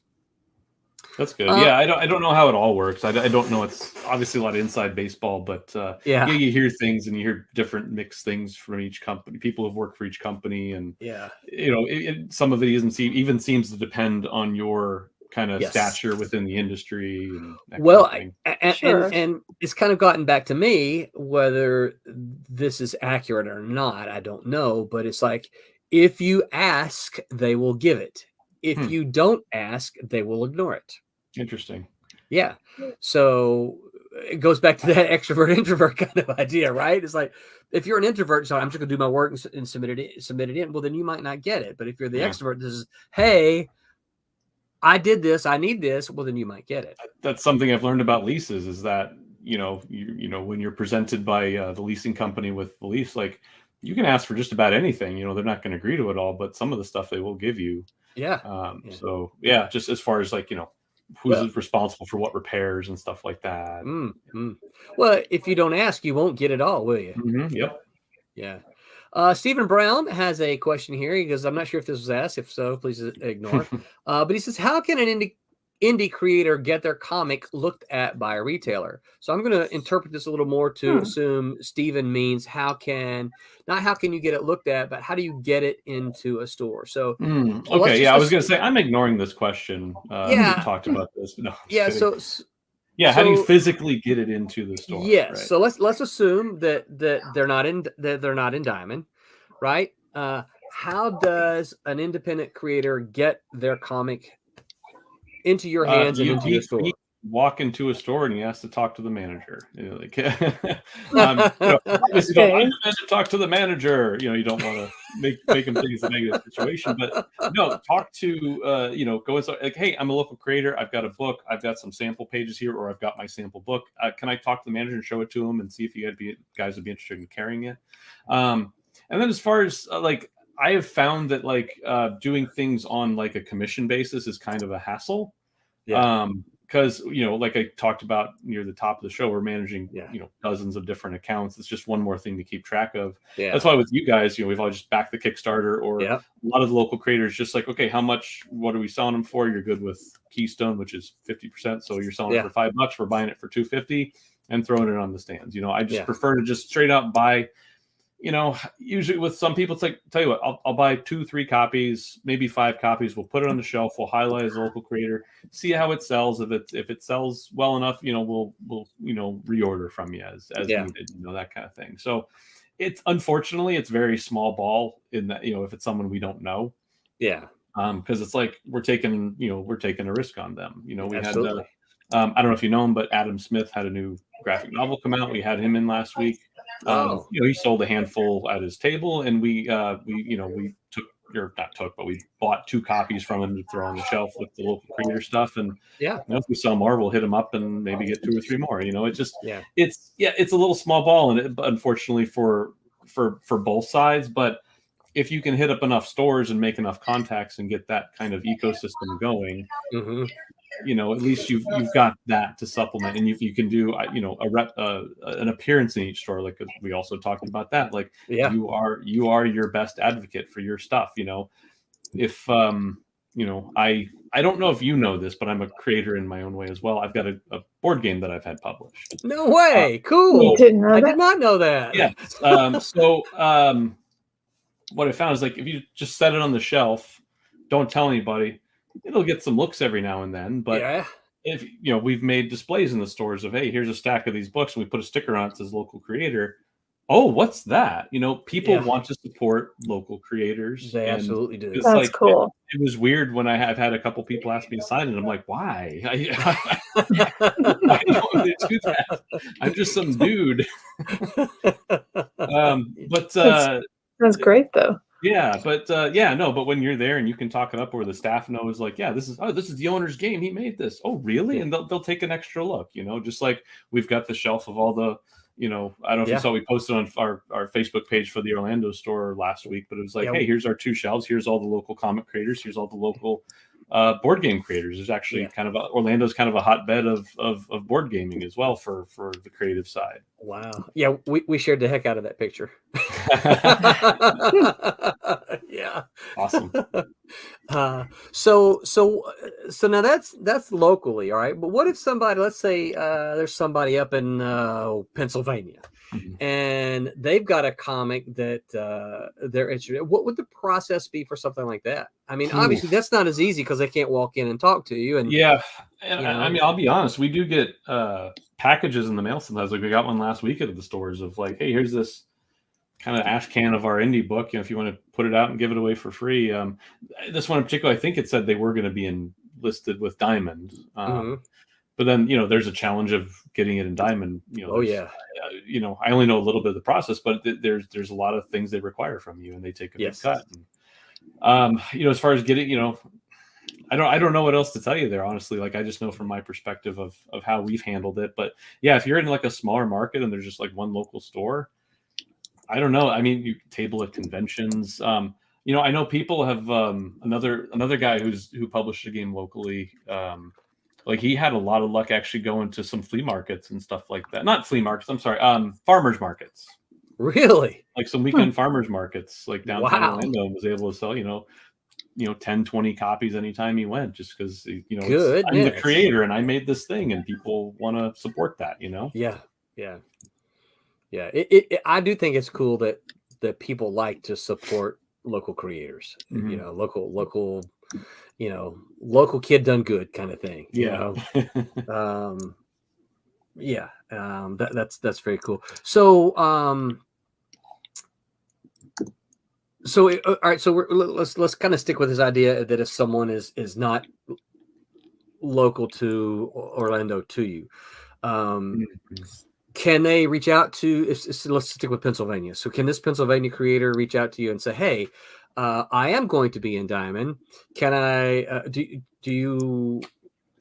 Can they put you on a mailing list, or would you want to see?" Anyway.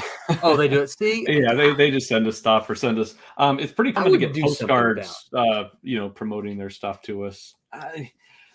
I'll give them a glance. It's hard though, especially if you don't have a book to look at. You don't have that person that you're standing there talking to. I will say it's challenging. Especially like, we're a store that, considers that stuff. I don't know what your experience is, but I get the impression that a lot of stores don't even consider it. You are absolutely correct. Yeah. There's a lot of stores that if you're not in the Diamond catalog, you don't matter. I mean, I'm talking about comic books. It's like, well, we only order our comics from the catalog. I have had retailers. When I tell them, oh, this is some of my history, they're like, oh yeah, I used to love the Malibu stuff, blah, blah, blah, blah. And I was like, okay, well, if you want me to order your book, get in the catalog.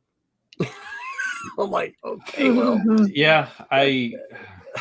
it's tough. And I completely understand that point of view. The reason I started a local creator shelf, I was visiting Chicago many years ago, visiting my sister up there, I think that's what we were there for.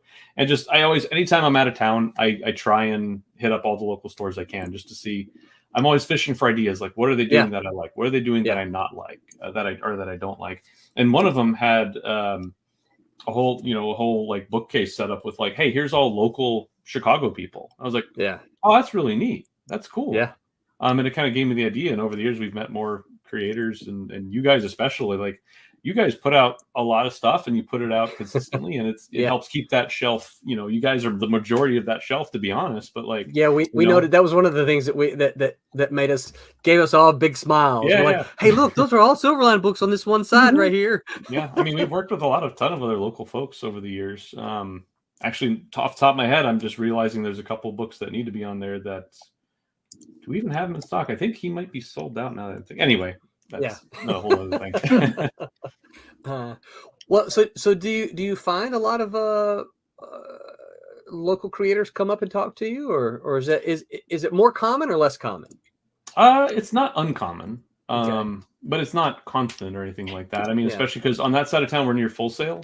There's a lot of creative. I mean, you know all about Full Sail. There's a lot of creative people that go there, and it's not always Full Sail people, but sometimes they have a connection to it at least, or something. But it's such a mixed bag though, because sometimes, like, gosh, I had a guy after we moved into the new spot last year in the Orlando store. A guy came in and was pitching me this whole thing. It's like, oh, that sounds really cool. It's like, okay, I'll have it in a month. I'm like, okay, well, yeah, you bring me some cotton. We'll come back in a month. Yeah, come back in a month.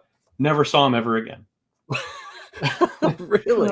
Yeah, I must have. Gosh, he must have talked my ear off for like an hour about this book, and I was like, yeah, we'll buy this many copies and this and that, and never heard from him ever again.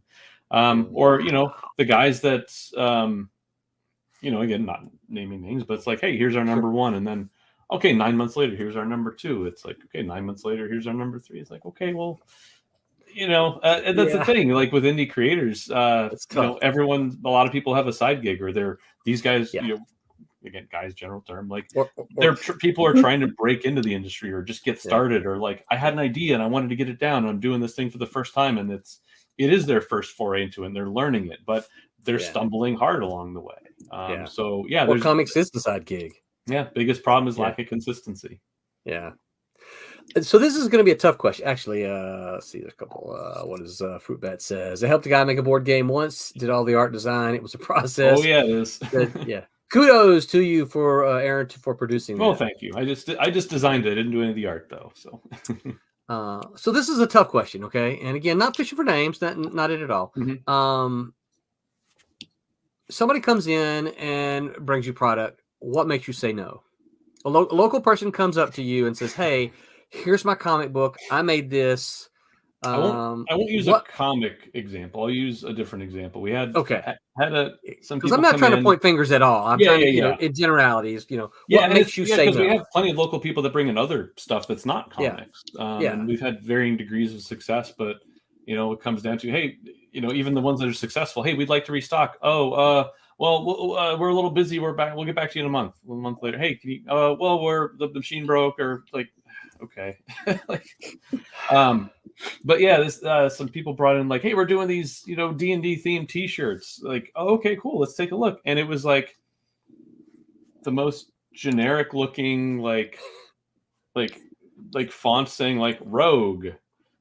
Oh, really? There's not even any art just boring style, and they were kind of offended that we weren't interested. Like, what?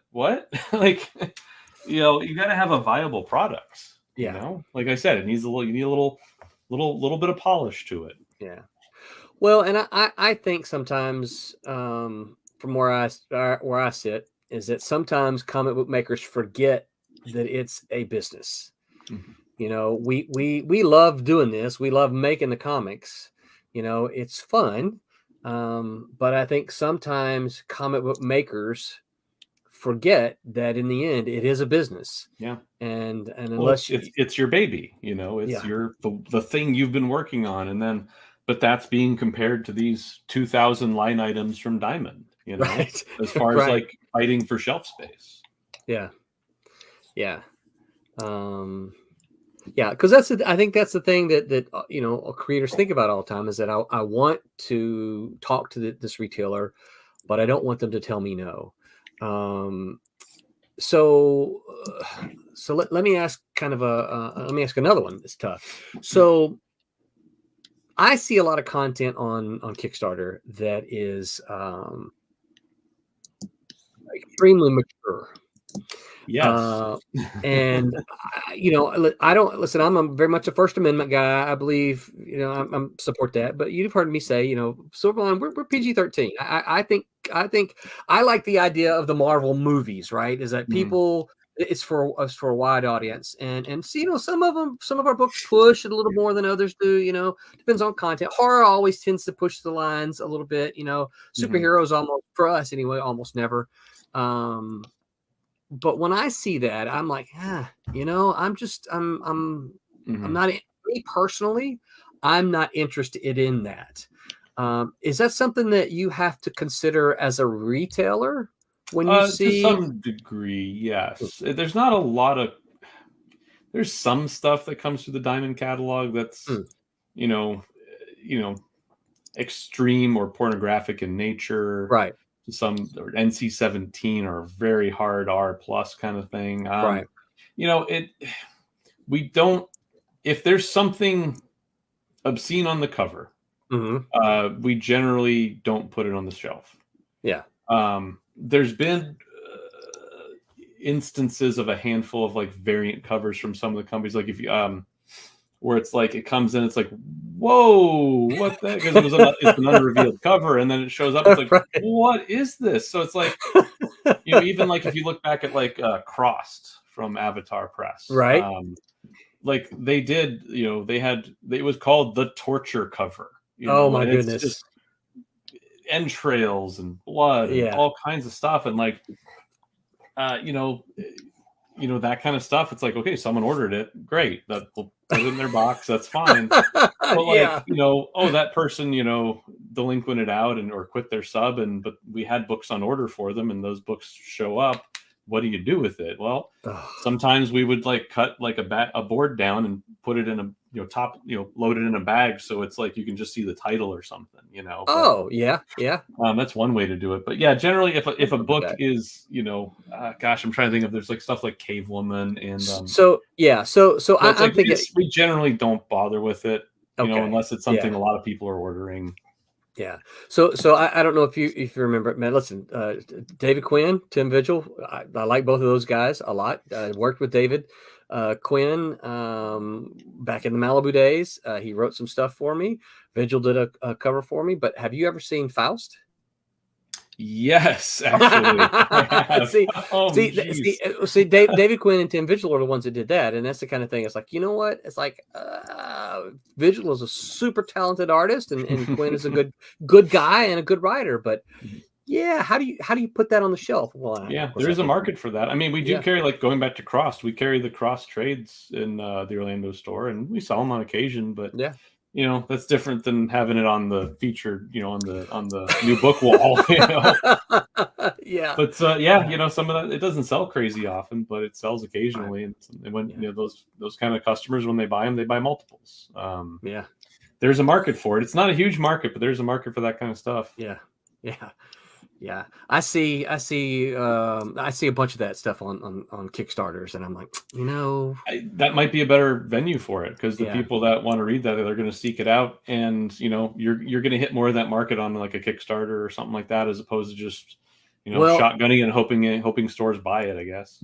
Between me and you, I've always thought it was kind of the idea of the brown paper bag on Kickstarter.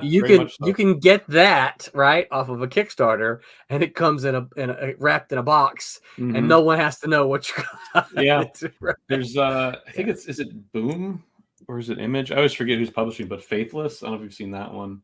Very for the title. Very sexual, mature book, right? But they do an X-rated variant cover. But they actually do.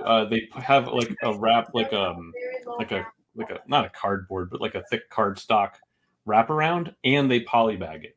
Okay, that sounds good. Yeah. So yes, so they do it for you, and not exactly. Exactly. And people. I mean, they don't reveal the cover ahead of time, and people.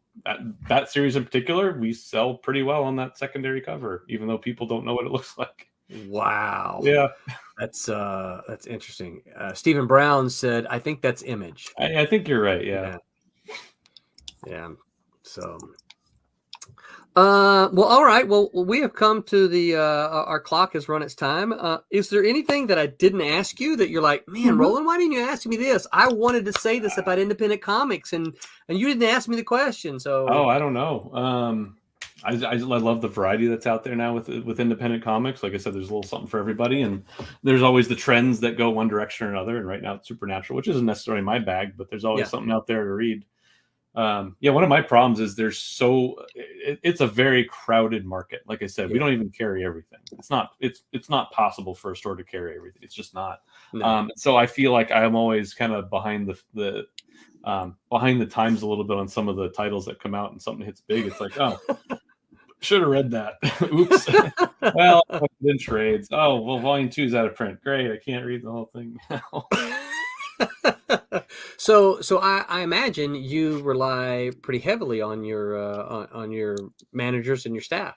Oh yeah, because like we talked about, everyone's got kind of different tastes and different things, and part of them, they also rely on the customers too, and not just what they're what us and our staff are telling the customers of, here's what we like and here's what you should read. Like we hear plenty of it's water cooler talk behind the counter half the day. It's people telling us what they're reading and what they like, and it's a conversation. It's not just customer and employee. Like we develop relationships with people, just like giving those positive recommendations to each other. In a way.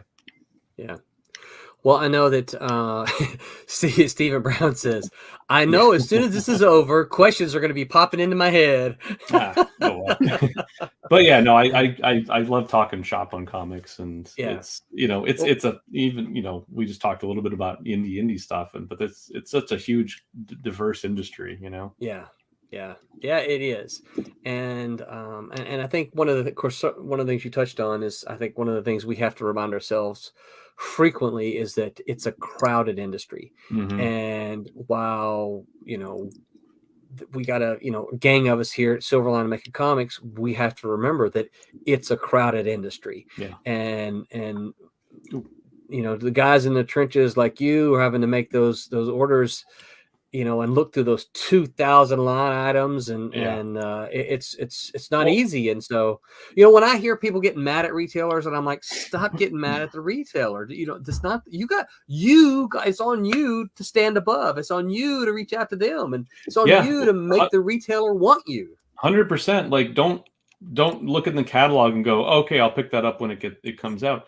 Tell your local comic shop, I want to order that book for my subscription, and they will get it for you most of the time. Yeah. If they're a good store, they will get it for you, especially if you pre-order it. Some people, it's like, the book, title comes out, and maybe one person pre-ordered it. So it's like, oh, okay, well, we'll go low on it. Maybe we'll get 5-10 copies, or it looks kind of like this book. We'll order it in similar numbers to that, whatever. Yeah. Well, it comes out, and the first 10 people, they buy it off the shelf, and we're sold out. It's out of print, and because it got hot, it's like, well, no one pre-ordered it. Like, if you're excited about a book that you want to read, like, pre-order it. Tell your store you want to read that book. I look forward to the day that I'm getting emails from Aaron every other week. Says, Roland, we need more copies of this book. Roland, we need more copies of this book. Well, Aaron, I know I speak for the entire Silverline crew. We absolutely appreciate you supporting us so much. And I know you probably don't see our streams that often, but we always at the beginning and always at the end of the stream, we've even got the little image that pops up. We shout out. I did see that today. Yes. Okay, good. Yeah.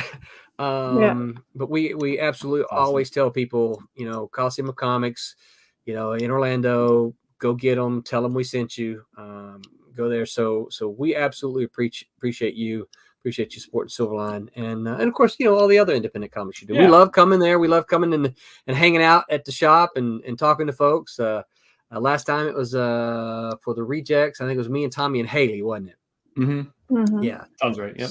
Yeah. So we had a lot of fun. Roberta, anything? No, other than thank you. What have we been watching? A lot of good advice. What have we been watching you color, Roberta? So this is, let me show the page. This is Cat and Mouse number 4, and just takes a while to get through the explosion, but it's been a lot of fun. Yeah. I've been seeing all kinds of shades of red going through on the right there. Yeah. Yeah. Yeah. A lot of color. Yeah. Cat and Mouse So, number 4. Which yeah, will that's a finish book I'm up working this on, and we're miniseries. yeah, we have a lot Awesome. going on with Cat and Mouse. Yes. And once again, let's see here. Okay, I can do this here. Once again, pop on over to our Kickstarter. Let's see, how can I do this? And give it a look. 3 comics this time. It's the first time we've ever done 3. So there's 3 comics. We have Beyond. It's all they're all science fiction, fantasy based. Beyond the Stars by Ron Fortier, Andrea Bormida, and Michael W. Belcher. We have Obsoletes by Wes Loker, Aaron Humphreys, Jose Fuentes, and Haley Martin. And then Cray, of course, by me. And Stephen Butler did the pencils. And Ken Branch did the inks. And it's colored by Jeremy Kahn. So 3 books is our first time to ever do 3 in 1. But you've heard us talking about it. It's because we are just making comics. And we're running out of months. And so we have to do 3 in 1 month. And what we like to do here, Aaron, let me go back to this. We like to end our stream. Oh, I got to go through. So thanks to our sponsors, Daytona Beach Comic Con. Make your plans to attend Daytona Beach Comic Con in September. If you like comic books, Daytona Beach Comic Con is the place to be. Silverline will be there in force. Obviously, if you're in Orlando area and you need your Silverline comics, which you do, then you need to stop by Coliseum of Comics on East Colonial in Orlando and in Claremont, and ask them to point you to the Silverline comics and tell them we sent you. You need to tell them we sent you so they know that you're listening to us and you're going to their store because we're telling you to go there. And shout out again to Kablam.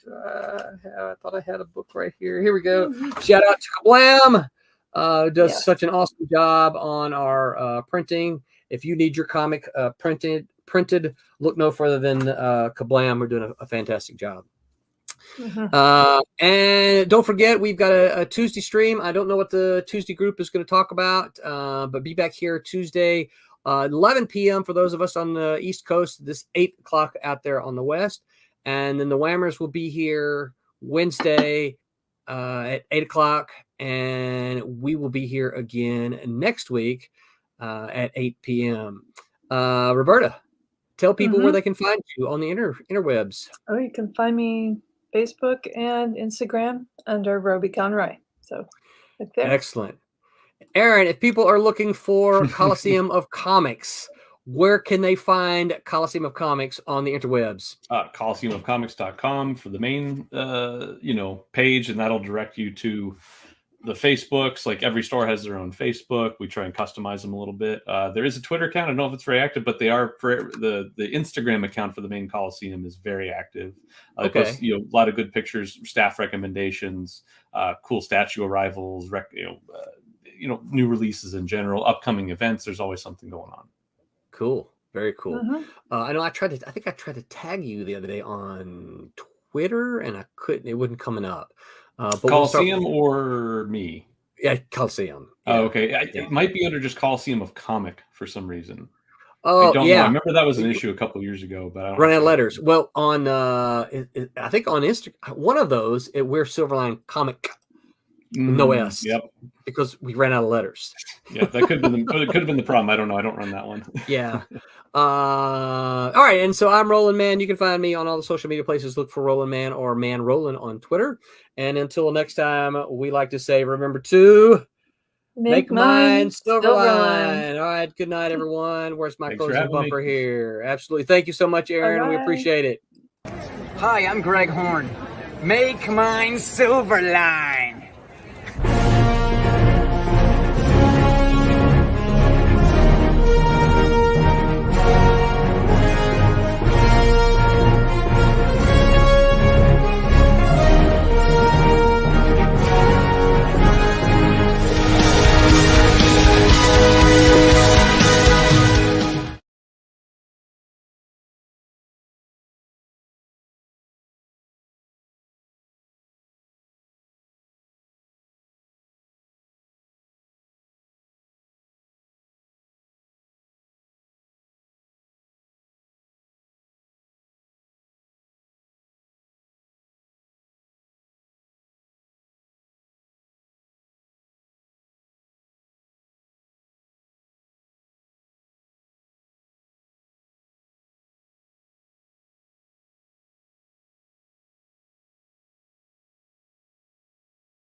My name is Ross Ritchie from Boom Studios and Make Mine Silverline.